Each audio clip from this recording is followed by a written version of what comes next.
programa de hoy lo vamos a dedicar a un tema vinculado a los aspectos sociales de nuestra gente, pero desde el punto de vista de la adolescencia.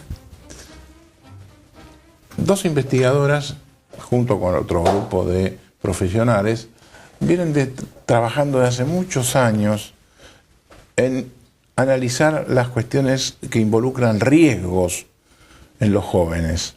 Y los riesgos tienen vinculación, y usted lo sabe perfectamente bien, con el consumo de bebidas alcohólicas, con el tema de las drogas, con el tema de las relaciones sexuales, con el tema de los embarazos no deseados, en fin, con una cantidad de temas que le preocupan a usted en su casa, que usted con sus hijos, con sus nietos, y nosotros, todos, siempre nos vemos involucrados en estos problemas porque tenemos opiniones sobre por qué suceden determinadas cosas que no nos gustan, o por qué las toleramos, o por qué a veces decimos, y bueno, no sé cómo resolverlo. Este va a ser el tema del programa. Breve pausa y empezamos.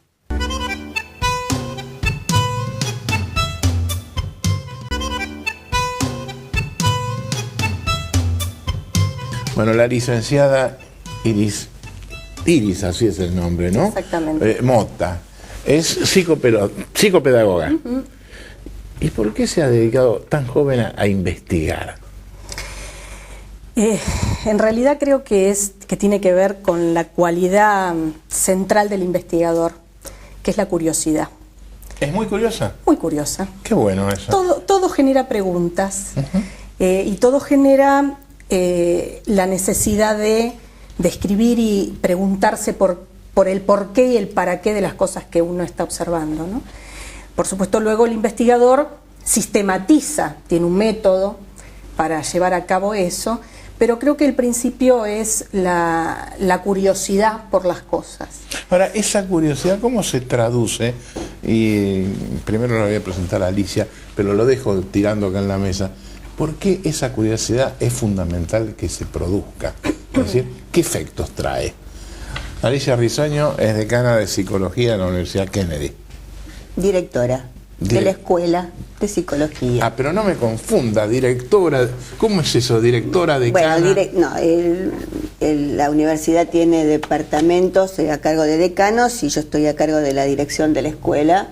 A mi cargo están unos cuantos alumnos que se dedican a estudiar psicología y bueno, los conduzco, los guío para que lleguen a buen puerto. Bueno, ¿y por qué les ha preocupado mucho investigar esta problemática? En realidad venimos trabajando hace ya más de 2 décadas en estas problemáticas de violencia, de conductas de riesgo y empezamos a preguntarnos cuando nuestros propios alumnos se preguntaban. Y esto nos llevó a querer sistematizar, como decía Iris hace un ratito, a sistematizar lo que observábamos y a ver si realmente lo que observábamos tenía que ver con una realidad contundente. Y fue así. Lo que veníamos observando es que hay un gran desconocimiento de las conductas que los propios adolescentes y nuestros alumnos universitarios más jóvenes, y a veces no tanto, venían teniendo. A ver, ¿desconocimiento respecto de qué? Desconocimiento respecto a su propio cuidado. Ajá. Creo que esto es esencial en el caso de nuestras investigaciones. Por eso hablamos de conductas de riesgo y hablamos a veces de... Es decir, hay riesgo si no sé qué puede pasar. Hay riesgo si no sé lo que puede pasar y a veces hay riesgo a pesar de que tengo información de lo que puede pasar. Ajá. Y ahí es donde nosotros entramos a trabajar. Creo que el punto central de estos trabajos no es solamente buscar cuánta información tienen acerca del VIH, del SIDA, de las consecuencias de la toma del consumo de alcohol o del consumo de droga, sino cómo podemos partir de esa información y que esa información realmente llegue a ser consciente en cada uno de los adolescentes, en este caso que estamos conversando, y ese conocimiento realmente se haga carne y lo puedan llevar a una práctica de cuidado, una práctica de... Sí. En general, digamos, las investigaciones se hacen sobre casos determinados, no sobre un universo muy amplio, sino sobre un universo acotado. De lo contrario, no podría hacerse. Sí, nuestras muestras al principio fueron de unas casi 1000 estudiantes adolescentes, escolarizados de la ciudad de Buenos Aires y del Gran Buenos Aires, zona norte y zona sur. Y sobre esa población seguimos manteniendo nuestra muestra en las posteriores investigaciones. Y venimos viendo cómo esas conductas de riesgo paulatinamente se vienen incrementando. ¿Se vienen incrementando? Se vienen incrementando. Ahora, entonces, a ver, sí, iba a decir algo. Sí, que en realidad esto que decía Alicia tiene mucho que ver con cómo empezamos esto respecto de la curiosidad. Porque una de las cuestiones que nosotras nos planteábamos, el equipo se planteaba investigar, no era solamente que sabían o que no sabían, sino además qué percepción, qué autopercepción tenían ellos de lo que sabían y de lo que no sabían y de las conductas de riesgo eventuales que podían tener. Y justamente una de las cuestiones que encontrábamos que nos parecían más serias, sobre todo al principio, era que ellos creían que sabían mucho y ellos creían que no tenían ninguna conducta de riesgo. Y no, como ellos creían que sabían mucho, había cero curiosidad para estos temas. Es importante. Entonces, claro, porque en realidad es muy complejo pensar planes de intervención o planes de promoción si la persona a la que van destinados no cree que los necesite. Entonces, de alguna manera, estas investigaciones tendían a evaluar un poco eso, dónde estábamos parados para ver, en realidad, cuáles eran las características que deberían posteriormente tener cualquier plan que uno pudiera pensar, cualquier programa que uno pudiera pensar. Ahora, evidentemente, yo cuando saqué el tema de que las muestras son sobre universos, digamos, reducidos, acotados, estaba pensando en que si ustedes logran modificar las percepciones de riesgo de la gente, lo hacen también en un universo reducido. Entonces, ¿cómo se puede traducir? Ya me dijo que no, me está haciendo señas. ¿Cómo hacen para, o cómo se logra? En realidad, creo que cuando incorporamos a los estudiantes de psicología de 5º año de la universidad, lo que estamos promoviendo es que ellos sean realmente los formadores posteriores y que lleguen a las escuelas y lleguen a los hospitales con una conciencia de la problemática. Ahora quería llegar a eso, porque si tienen que llegar a las escuelas, si tienen que llegar a los hospitales, la pregunta es, ¿y la receptividad de las escuelas y la receptividad de los hospitales cuál es? Porque ahí viene el tema, digamos, de todo esto que hoy aparece como las políticas públicas sobre los determinados temas. Acá tenemos un tema que a veces los directores nos llaman consumo urgencia para ayer. ¿No? Es decir, sí, tengo tal caso, a ver qué puedo hacer. A ver qué puedo hacer, es decir, cómo resolvemos esta cuestión. Y por otro lado tenemos a los docentes, nosotros hemos realizado talleres con docentes. Los docentes también se encuentran en esta fase negra de no saber lo que ellos mismos tienen como conductas de riesgo, no saben muchas cosas para responderle a sus estudiantes. Y hemos observado que la implementación de una ley como la que tiene la Ciudad de Buenos Aires, que es la 2110, sobre educación sexual, que tiene que ser implementada por parte de los docentes, los mismos docentes se sienten atados de pies y manos. Los mismos docentes dicen, ¿cómo hago? ¿Qué digo? Cuando en algunos casos ellos mismos están pasando por esa problemática. Con las problemáticas de conductas de riesgo, con la problemática de falta de información, con las problemáticas de los seres humanos. Pero tomemos este ejemplo que usted tiró, porque el tema evidentemente es muy amplio y no lo vamos a agotar en esta hora de Seguramente charla. Que no. Pero usted tomó esto, dice, los docentes, tengo una ley. Esa ley hace que sea obligatorio. Usted me dice, los docentes, ¿y cómo hago?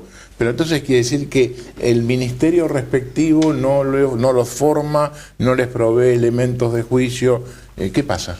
Es que a mí me parece, a nosotros nos ha parecido, porque hemos participado de la formación que han tenido esos docentes, y acá hay que volver a hacer la diferencia entre información y conocimiento, entre información y formación. Si pueden darnos una información acerca de qué es lo que tenemos que trabajar, pero a veces tenemos que pensar si ese sujeto docente, con su historia personal, puede hacerse cargo de una problemática que lo excede. Lo excede, y lo vemos como los docentes en este momento están excedidos frente a las problemáticas de alcohol, de violencia. Los adolescentes, cuando uno abre un espacio de diálogo, suelen entregarse de una manera increíble. Y nuestra experiencia en los talleres que estuvimos haciendo, como devolución en realidad a esas comunidades que nos habían abierto las puertas y nos habían dado tantos datos, era que surgían cuestiones personales que traían los chicos que realmente requerían, digamos, tener un resto muy importante para poder contener, además de a ese chico, al grupo en el que ese chico estaba inmerso. Deme algún ejemplo. De contar cuestiones personales, de muertes en la familia, rebeldía frente al por qué se murió tal persona y no tal otra, si tal persona estaba enferma y tal otra no tenía por qué. A ver, cuestiones existenciales prácticamente planteaban. Los ¿no? adolescentes Entonces, se preguntan, claro, se preguntan qué es lo que sucede frente, si por qué el adulto no tiene respuestas. Claro. Y cuando usted pregunta, bueno, ¿hay algún ejemplo? Yo puedo darle un ejemplo que he vivido en persona frente a esa pregunta de un grupo de 14, 15 años de una escuela de gestión estatal, donde se preguntaba por qué falleció mi primito, por qué falleció mi primita, mi tía, si en realidad el que transmitía el VIH era mi tío y todavía sigue vivo, con todas las connotaciones y todos los sinónimos que le puede uno poner a una mala palabra con respecto a esa persona. Y la vivencia que he tenido es que en ese momento me acompañaba una autoridad del establecimiento, se levantó y se fue.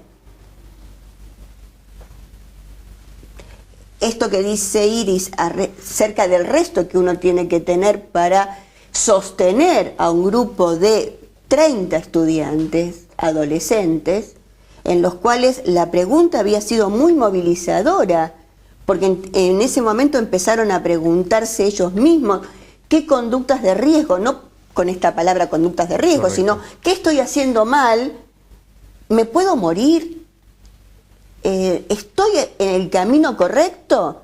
Todo eso empezó a surgir y la autoridad se levantó y se fue.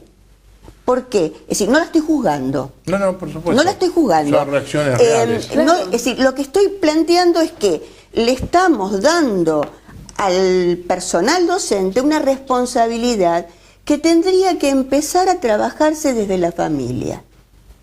Claro, acá tengo que hacer una breve pausa ahora, pero acá volvemos a entrar al tema de si la escuela puede contener toda la problemática de la gente. No. Y la respuesta es no. Pero lo vamos a desarrollar después de este corte.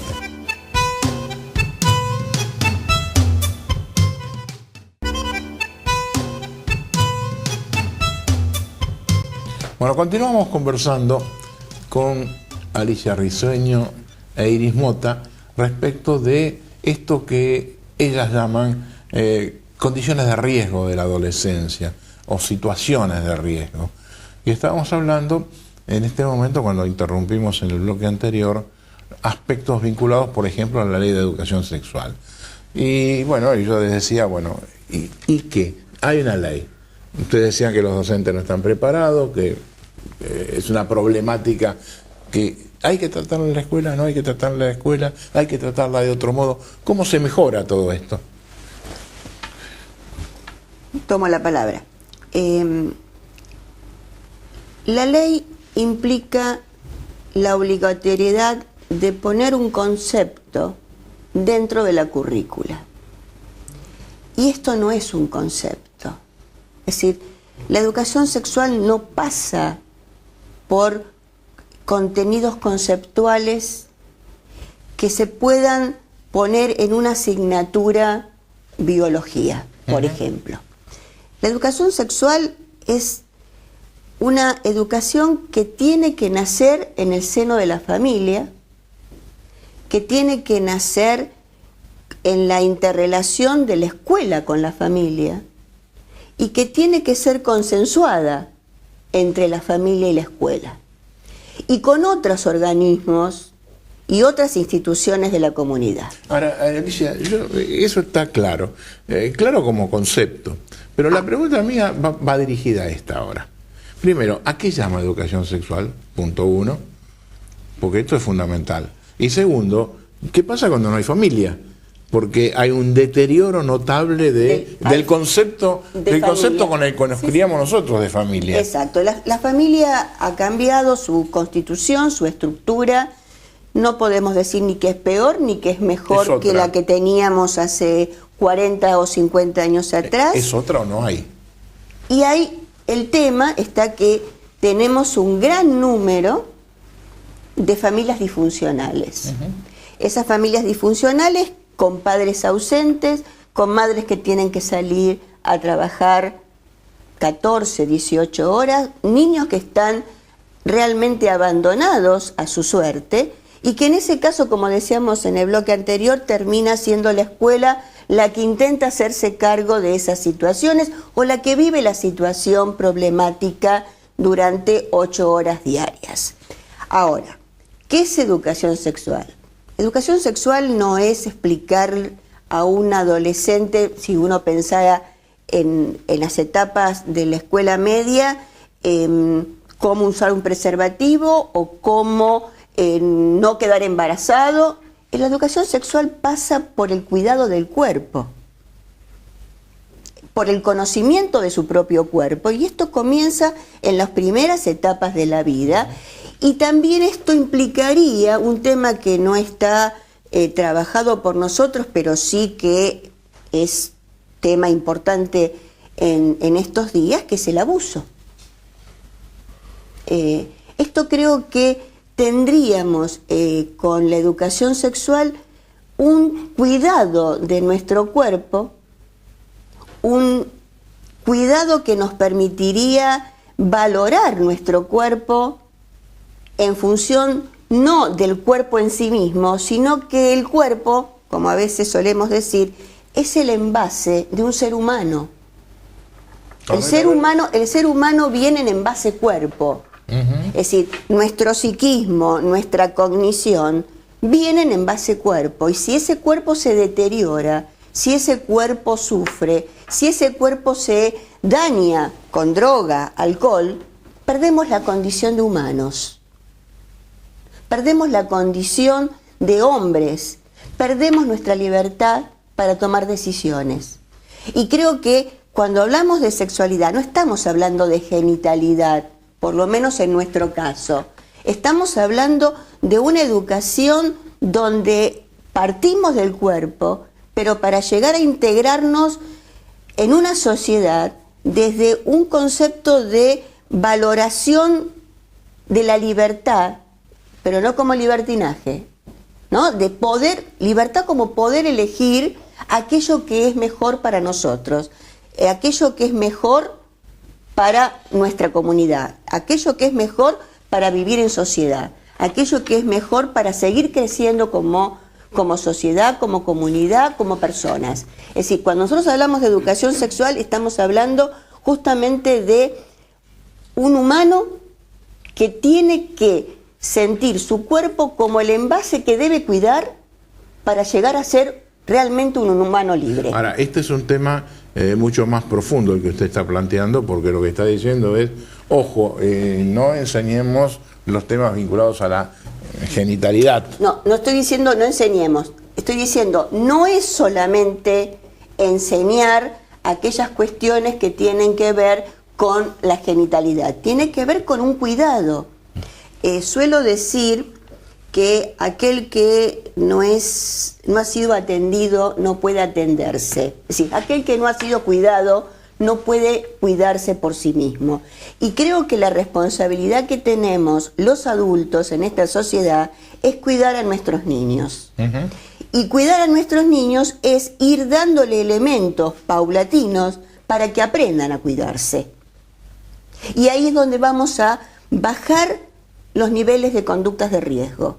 En realidad, si uno trabaja desde este lugar, desde el lugar de la condición humana, todos los aspectos que tienen que ver con la genitalidad van a aparecer, pero de manera natural, digamos, no ni como el eje central, que es una de las cuestiones por las cuales muchos sectores han criticado la aplicación de una ley o que haya educación sexual en los colegios, porque asumen que se va a hablar de genitalidad.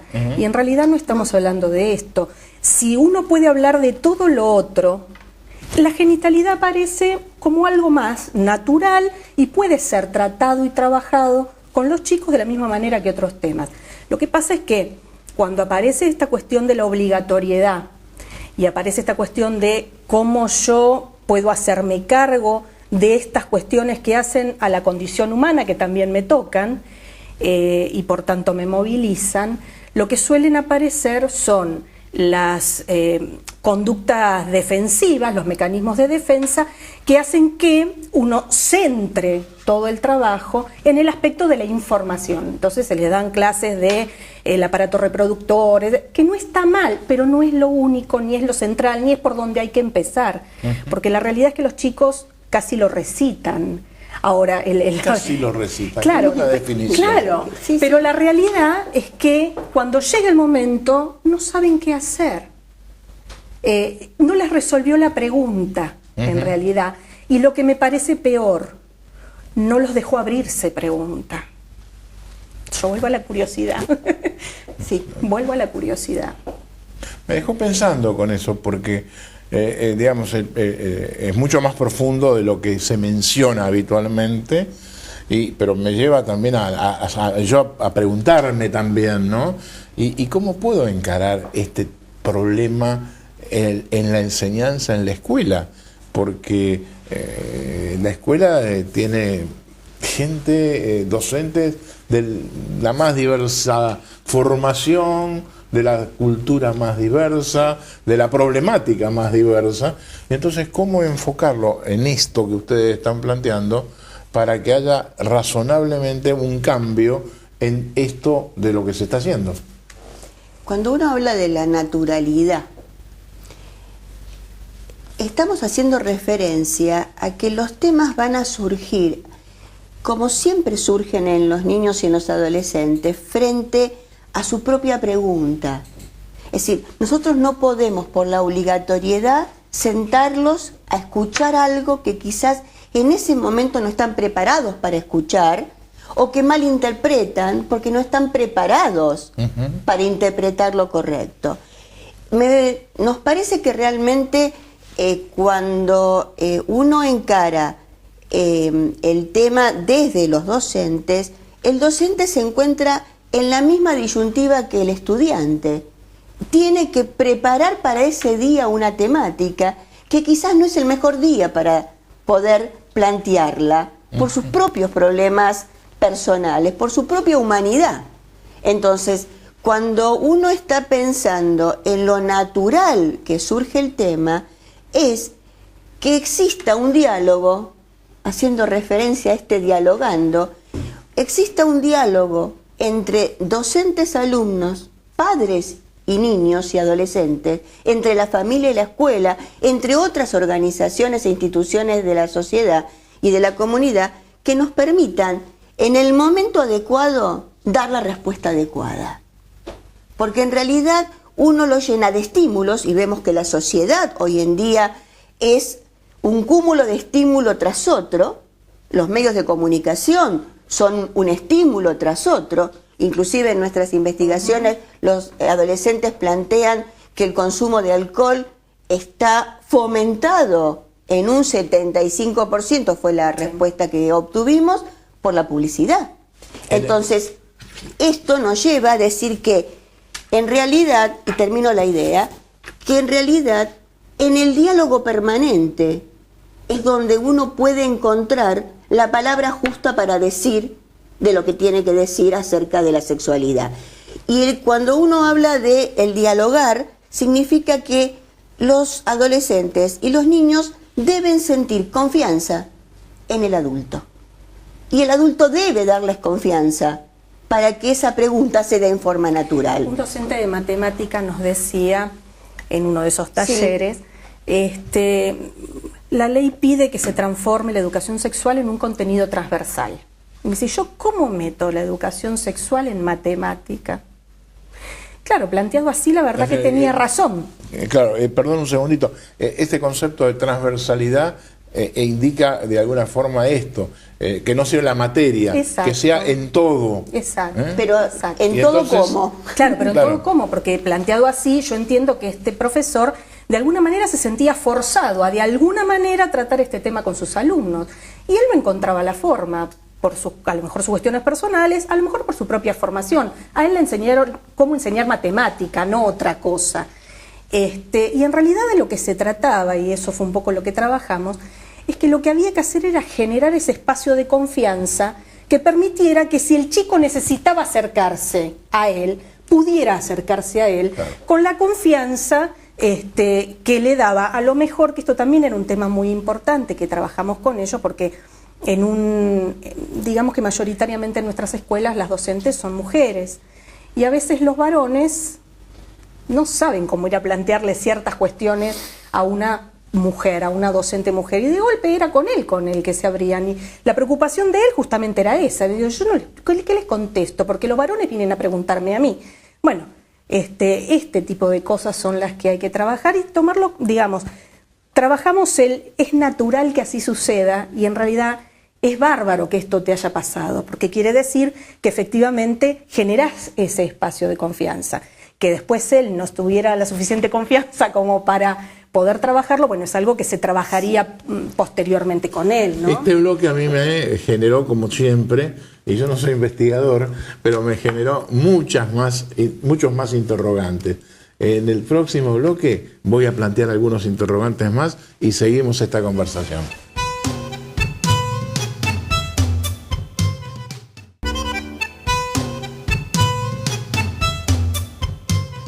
Bueno, en esta larga charla en el sentido que ya estamos a mitad del programa, con Alicia Risueño e Iris Mota, a mí me siguen generando. Esto empezó diciendo Iris, son investigadoras porque son curiosas, porque les gusta investigar, analizar, preguntar.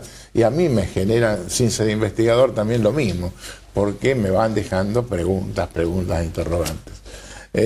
Y terminaba con algo, Iris, en el bloque anterior, digamos, de la problemática de los chicos varones para hablar con las mujeres, con sus docentes, o al revés. Y yo digo, pero ¿acaso no estamos viviendo un momento de nuestra sociedad en el cual los chicos no tienen prejuicios de hablar de cualquier cosa con cualquiera? No creo que sea tan así. Yo creo que las cuestiones profundas que tienen que ver con sus interrogantes más serios, los chicos las reservan para ciertos ámbitos y para ciertas personas.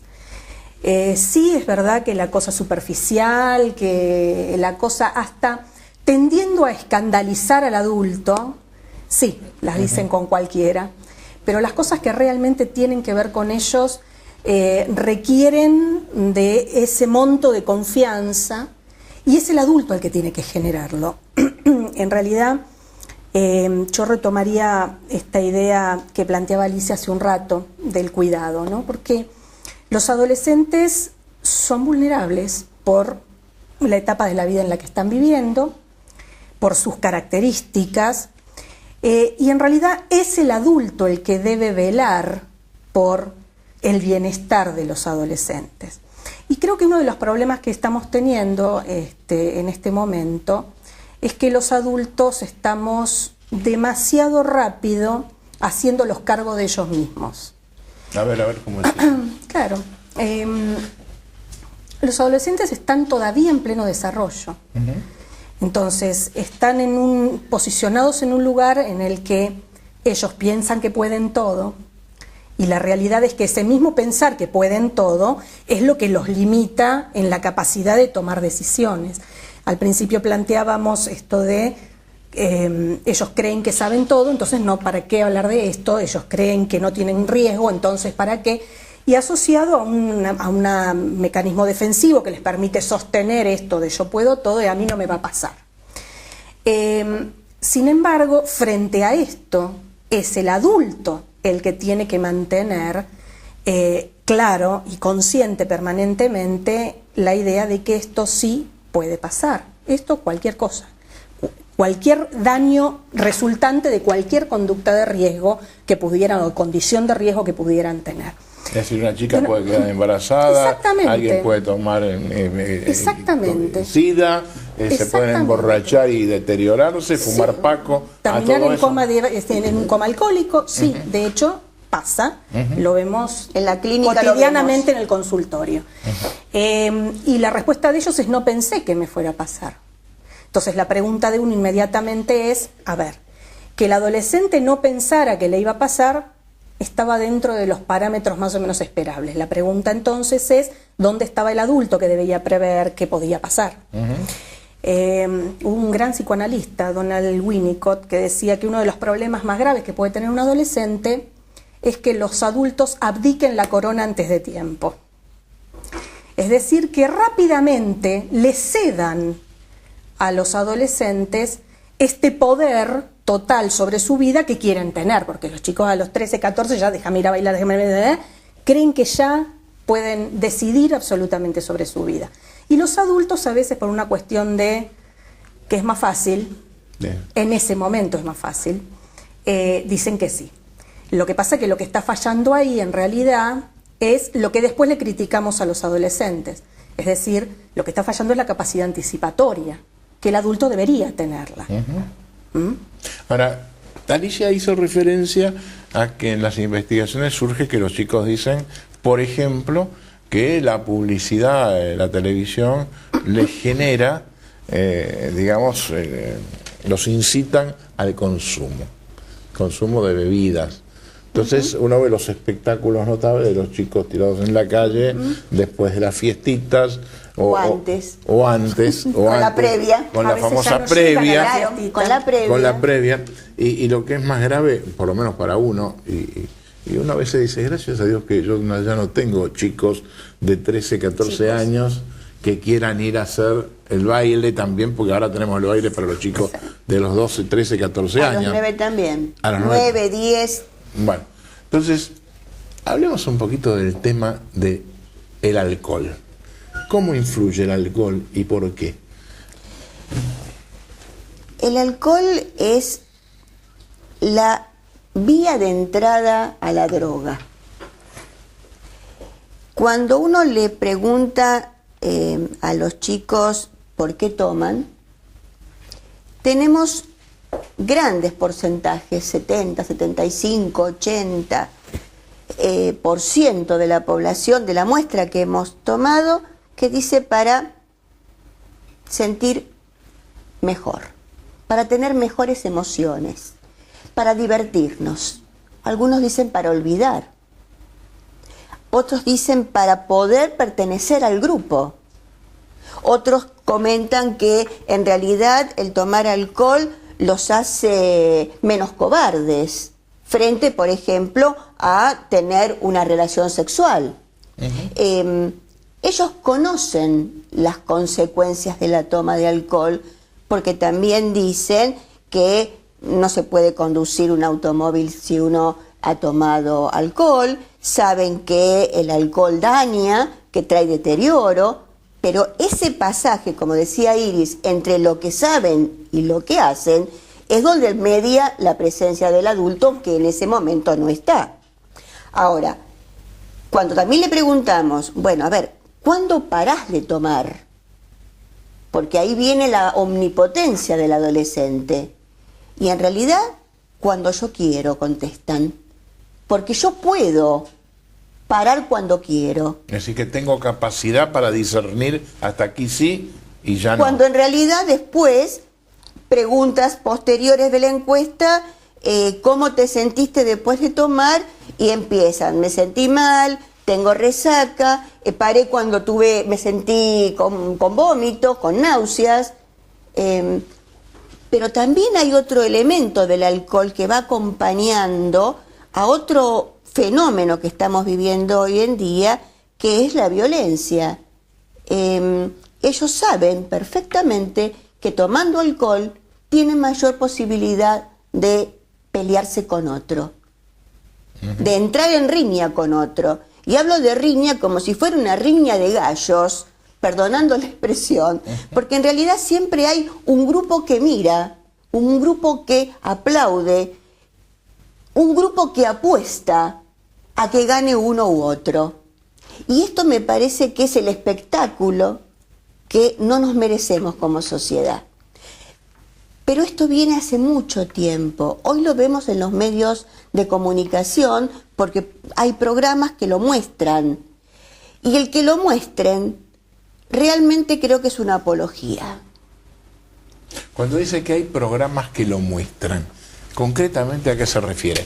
Hay programas que tienen grabadas las salidas nocturnas de los chicos, las peleas de los chicos, donde le está dando la posibilidad al adolescente de pensar que ellos también pueden estar ahí, que ellos también pueden pertenecer a ese grupo para no ser cobardes, que es otra de las respuestas que nos han dado. Ahora, se me ocurre también que tal vez esos programas pueden ser útiles para que los padres puedan tomar conciencia de lo que pasa. Y estoy planteando una oposición a la respuesta suya. Estamos de acuerdo. Es el momento para que el adulto se siente con su hijo, el padre, la madre, es decir, mirá lo que pasa.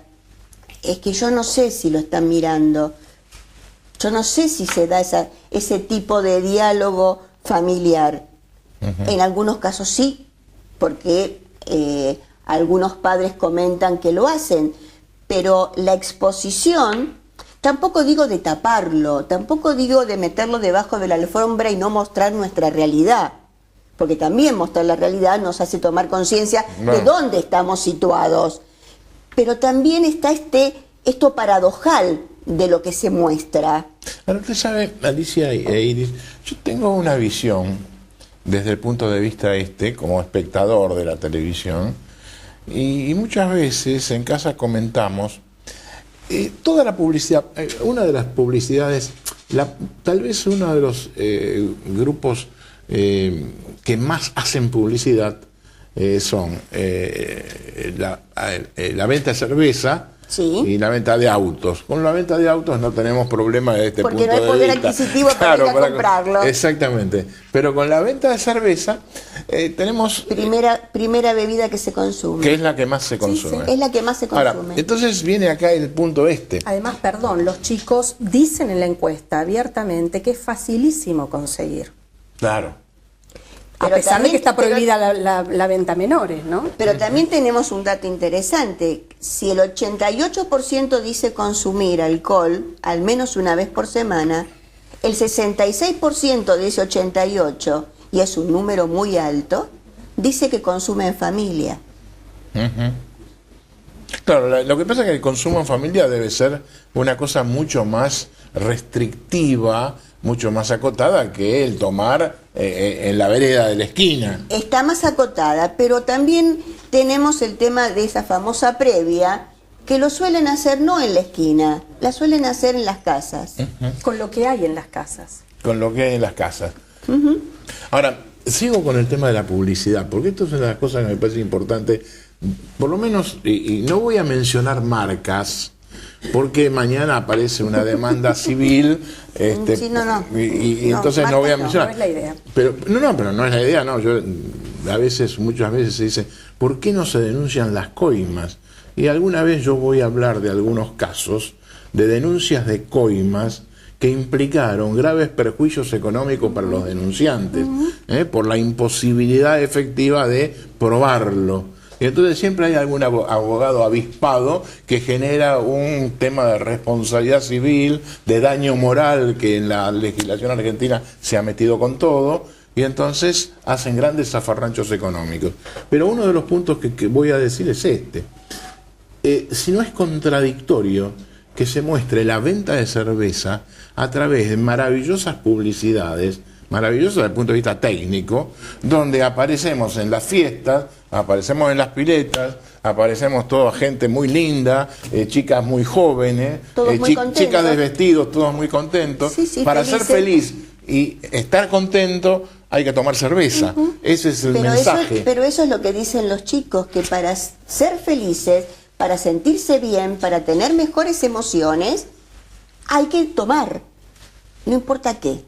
Porque en algún caso es cerveza, fernet, vodka, es mezclas. Entonces, en realidad, este mensaje de felicidad, a través del olvidarme de quién soy, y este mensaje de felicidad que también ellos reconocen que si están alcoholizados no recuerdan lo que hicieron. Y si no recuerdan lo que hicieron, ¿cómo puedo recordar la felicidad que me dio tomar? Es decir, esto es lo que de alguna manera recuerdo. Es interesante respecto de las publicidades, es que si uno mira la escena de la felicidad, lo que uno ve es que le muestran, digamos, que acercan al adolescente a la vida del adulto y acercan al adulto a la vida del adolescente. Entonces, otra vez estamos perdiendo esta distancia del adulto que debería estar mirando por lo que hace o lo que le sucede al adolescente, ¿no? Tengo que hacer el último corte de nuestro programa, así que en el bloque siguiente cerramos un poco todo este enfoque, porque me quedó algo por decir respecto de la responsabilidad social de las empresas.